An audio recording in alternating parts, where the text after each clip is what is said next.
In this lesson, we're going to be dividing polynomial by a binomial, and we're going to be using synthetic division.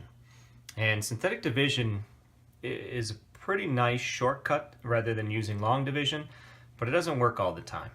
There's only certain situations that you can actually use synthetic division.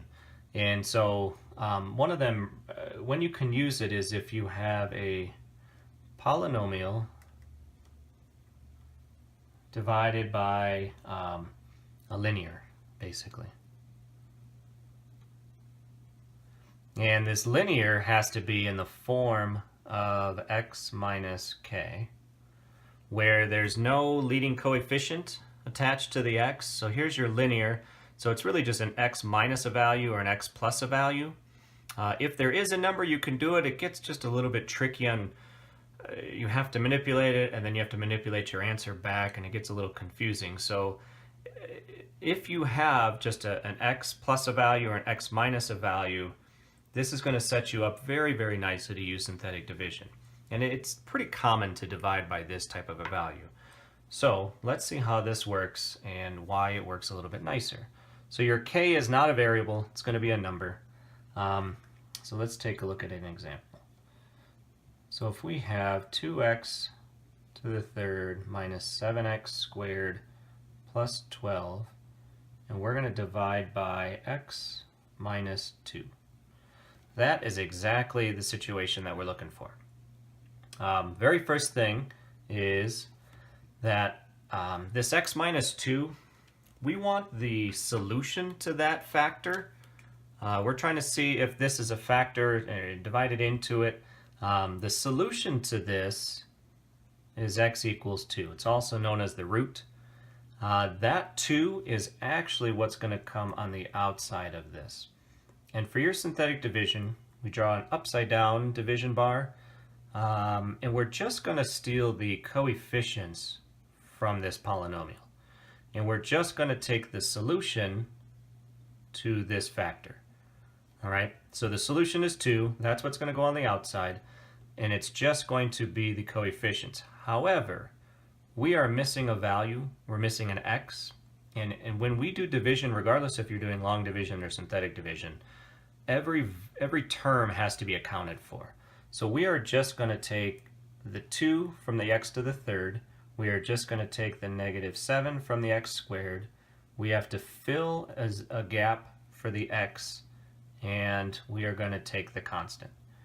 So this, the 2 is your x to the third value, this is your x squared value, this is your x, and this is your constant. Okay, so when we do this math, there's a process to this, and it's going to seem a little strange. It takes a little bit of getting used to, but in the end, if you can choose this method, it ends up being significantly quicker than long division, and it actually will be a little bit more less complex. So how this begins is we take that leading coefficient and we drop it down. Okay, this is what gets the ball rolling. So then this process is going to kick in. It's going to be the exact same thing over and over and over again. We're going to take the number on the outside, multiply it by that number, and then you're just going to add or subtract them as is. So it's a negative 7 and a 4 makes a negative 3. Then the process continues. We're going to multiply, and we're going to add. We're going to multiply, and we're going to add. Now I put a box around this because this value is your remainder. We have a remainder of 0. Well, anytime you have a remainder of 0, that just meant that this x minus 2 divided evenly into this 2x to the third polynomial. So if we have something that divides in evenly with no remainder, that means that this x minus 2 is a factor.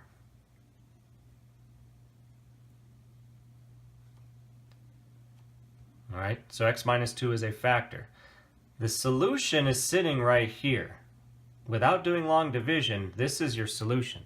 So this last term next to the remainder, that's your constant value.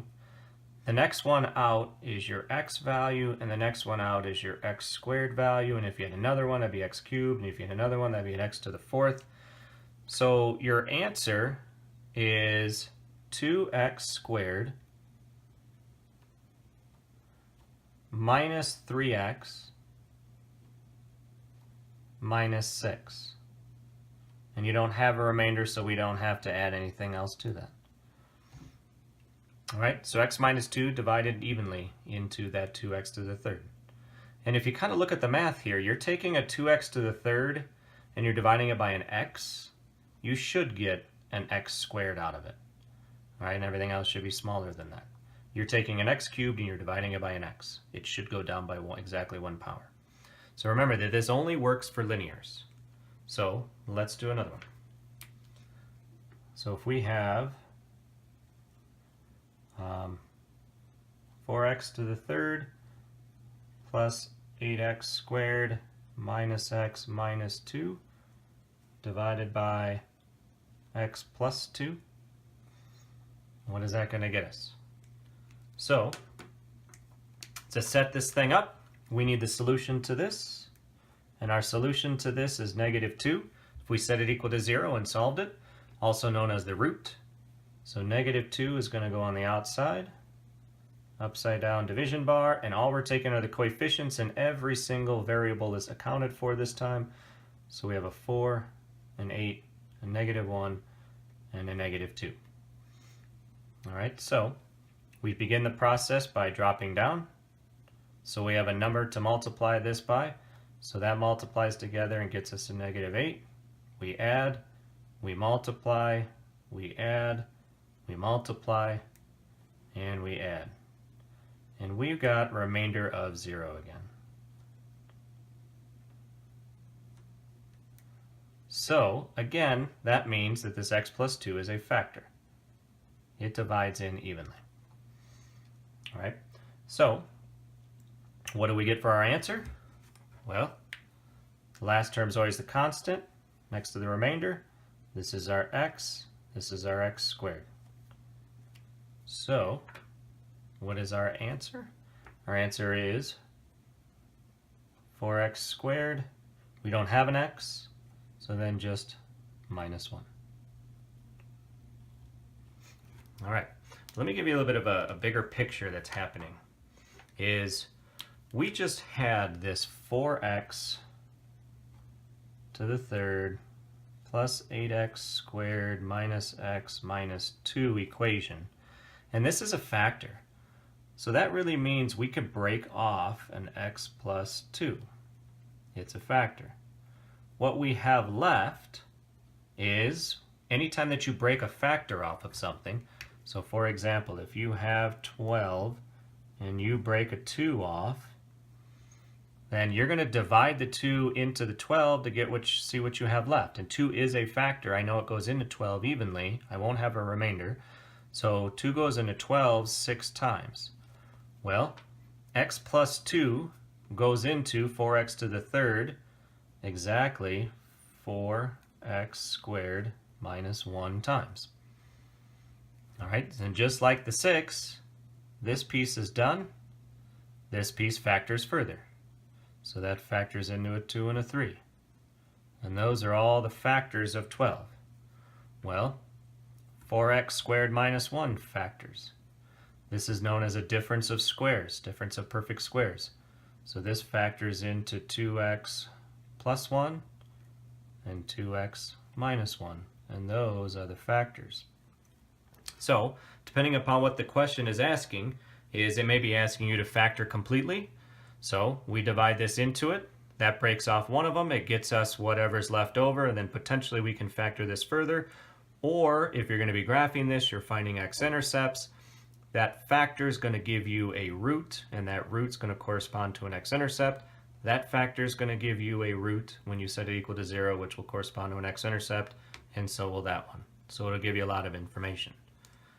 All right, so let's do one more. So that's where this plays a role into usually trying to graph it or trying to solve it, find all the solutions, things like that. Let's do one more. So 3x to the third minus 8x squared minus 2x plus 7. This one's going to be divided by x minus 3. So same thing, we can use synthetic division because it's a linear that doesn't have a leading coefficient. None of these have. So synthetic division is going to work great for us. Our solution to the x minus 3 is 3. So if we set it equal to 0 and solve, 3 is our solution, so 3 is what's going on the outside. Our coefficients are all right here. Every one is there, so we don't have to fill anything with a 0. So we have a 3, -8, -2, 7. And we bring down to start the process. So then we begin by multiplying and adding. Multiplying and adding. Multiplying and adding. Put a box around the last. That is our remainder.